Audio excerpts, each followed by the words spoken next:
What is ground effect and how can I use it to improve my landings as a pilot?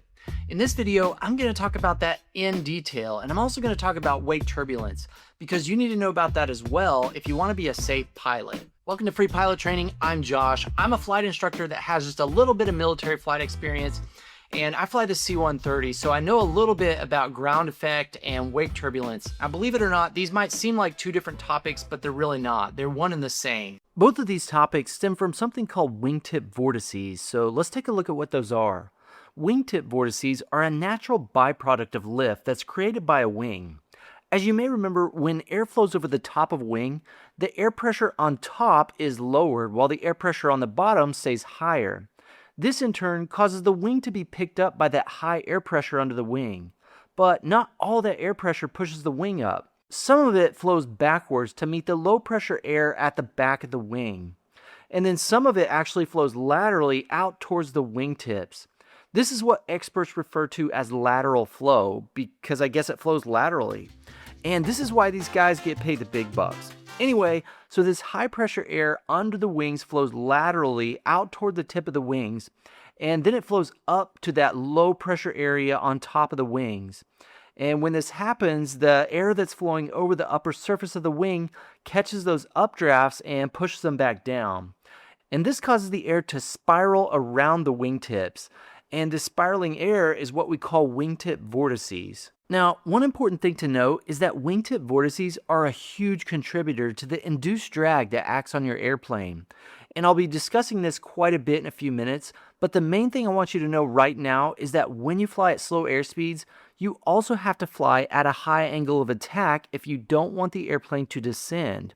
And at higher angles of attack, your wings will create bigger wingtip vortices, which means that induced drag increases exponentially as the airplane slows down. And when you realize that, this chart makes way more sense.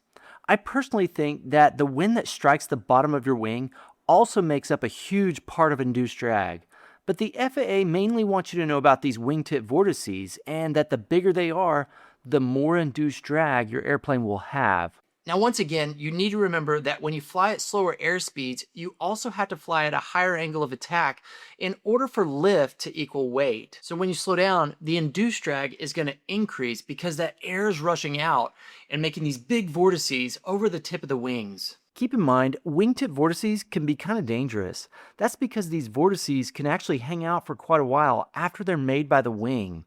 And this is what we call wake turbulence.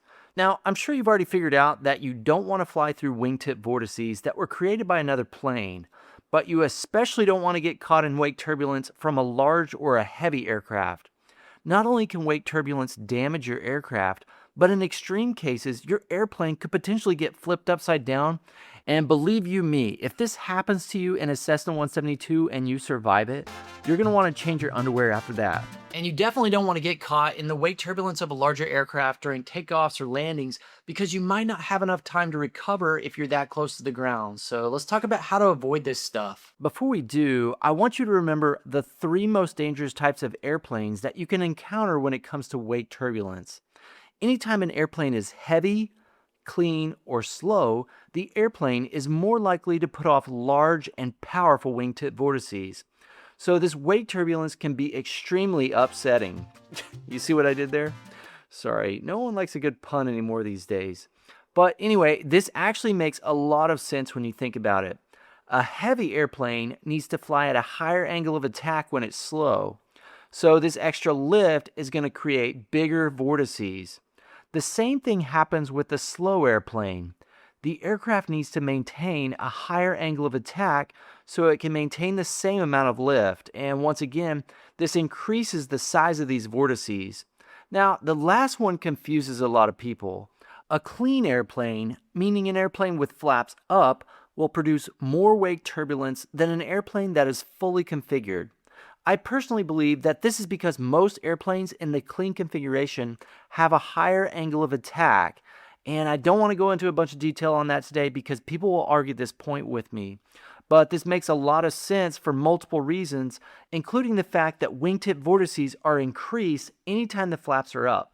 I'm probably going to have to make a separate video to prove my point, but don't get bogged down on this right now. All you need to know right now is that a clean airplane produces more wake turbulence than a dirty airplane or a fully configured airplane. But how do we avoid this wake turbulence? Well, the obvious answer is to avoid flying in another aircraft's flight path, but it's a little bit more complicated than that because these vortices actually sink a couple hundred feet per minute. In fact, when we fly formation in the C-130, even 50 feet above the preceding aircraft can make a huge difference if you get caught behind another airplane for some reason.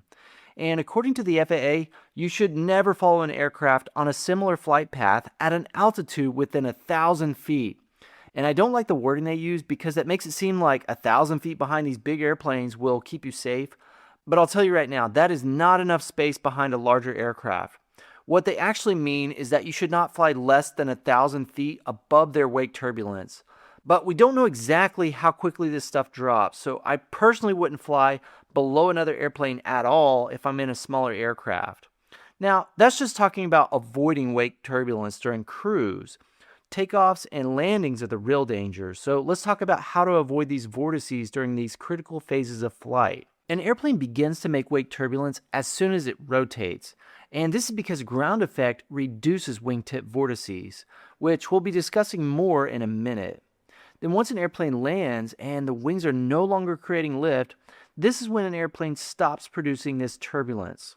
This is important to remember because if we know where this wake is, we can avoid it during takeoffs and landings.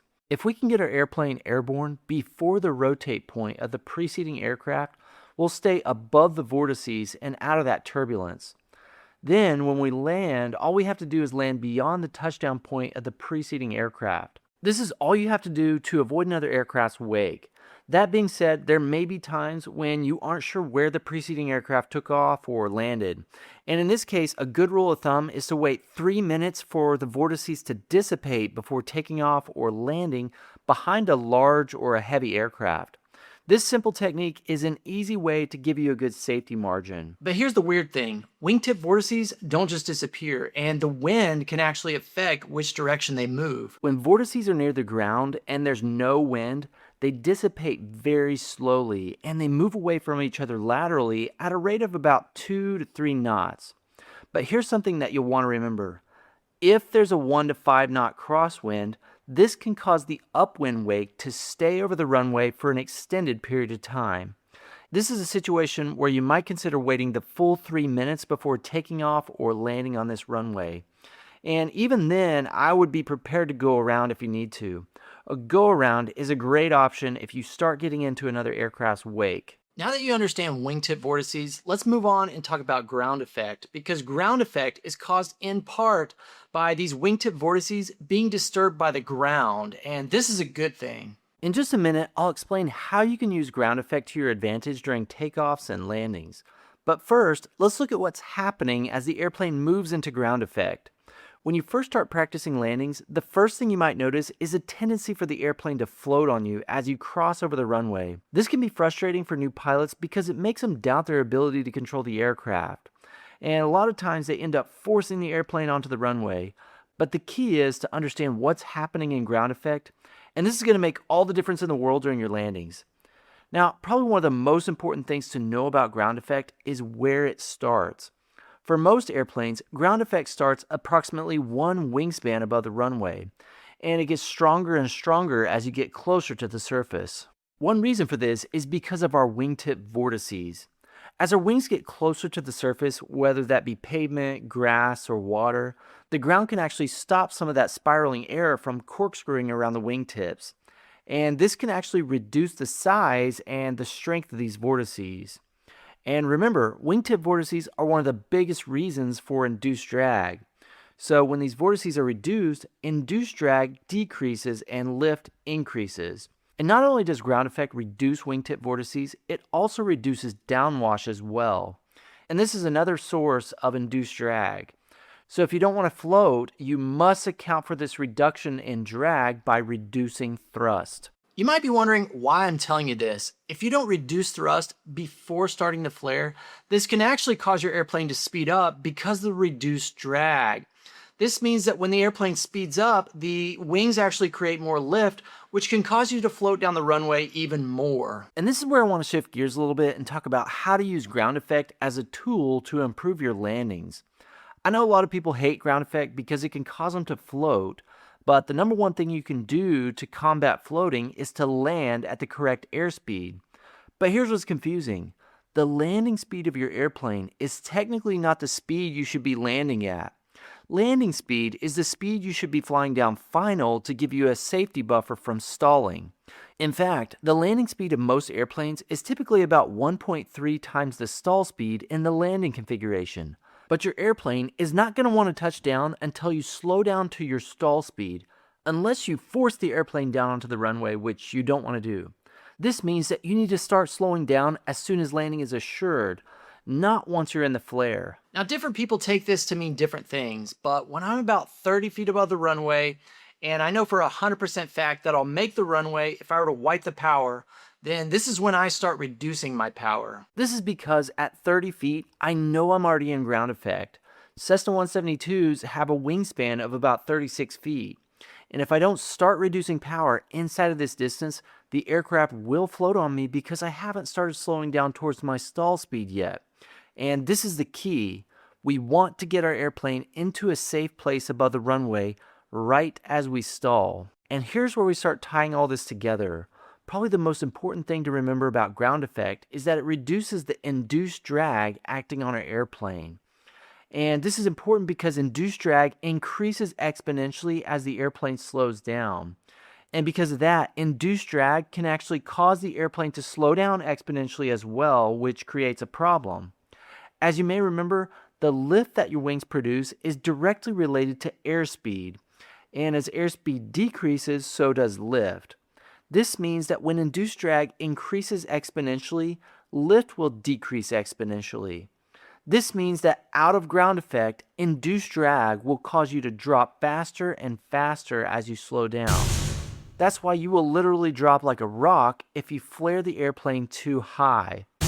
Induced drag will cause you to slow down way too fast, and this will cause you to have a plopped-in landing.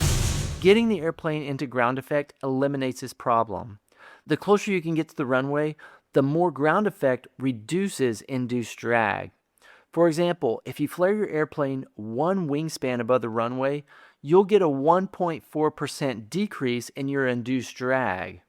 If you can get it within 1/4 of the wingspan, then this will reduce your induced drag by 23.5%. At 1/10 of the wingspan, this is where you can really start seeing the benefits. If you can flare the airplane within 1/10 of a wingspan from the runway, you'll see a 47.6% decrease in induced drag. And this is actually why ground effect affects low-wing aircraft more than it does high-wing aircraft. So, if you want to use ground effect to your advantage, fly the airplane as low as possible when you flare the aircraft. And this will allow your airspeed to bleed off more slowly. And this will allow the wings to lose lift much more gradually. This, in turn, will allow you to have a buttery smooth landing when you touch down at stall speed. So to use ground effect properly to improve your landings, you have to get low and you have to get slow. These are two keys to improving your landings. And I'm sure you already know this, but landings are a really hard part about learning how to fly. That's why I created this book right here called The Triangle Method, and it's a complete guide to perfect landings. This book goes into extreme detail on all the phases of a landing, and you can get a digital copy for only $10 over at freepilottraining.net, and you can get the physical book over at Amazon as well if that interests you. Now, before we wrap up today's lesson, I do want to mention that ground effect is an important consideration during takeoff as well. One reason for this is because if you don't use proper techniques, an airplane can actually become airborne before the recommended takeoff speed. If your aircraft lifts off before the proper rotate speed and then leaves ground effect, you are literally taking your life into your hands because stability immediately decreases outside of ground effect. And once again, induced drag immediately increases. Then the airplane must be at a higher angle of attack to maintain lift. Not to mention the fact that your airspeed indicator can give you false readings and make you think that you're flying faster than you are because of the pressure changes. Keep in mind there is one time when you want to take off before the recommended rotate speed. This is during a soft field takeoff. During this takeoff, we lift off early, but we keep the airplane in ground effect as we speed up to our normal climb out speed. In this situation, ground effect gives us a safety buffer to fly within one wingspan of the runway so we can take advantage of the reduced drag, the increased lift, and the increased stability that comes from reduced wingtip vortices inside a ground effect. And that is wingtip vortices and ground effect in a nutshell. I hope you enjoyed this video today. If you did, be sure to hit the like button for me. And in the next video, we're going to be talking about airspace. Thanks for watching. We'll see you.